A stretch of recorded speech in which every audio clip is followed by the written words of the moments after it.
problema hindi ko tayo mga Pilipino ay nangarap sa Pilipinas.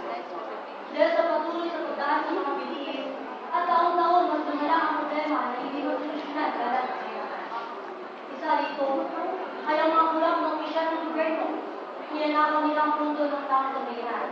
Dahil dito, maraming Pilipino ang nagdurusa sa kahirapan.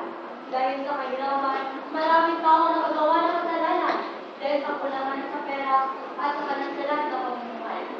Nakagawa sila ng mga bagay na hindi kanais-nais at tumataas ang krimen sa ating bansa.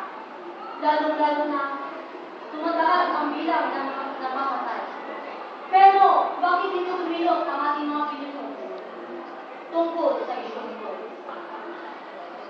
Bakit hindi tayo tumilok hanggang maaga pa ito ang unad ng ating bansa? Sadya talagang mahirap ang mag-iisip sa mahirap.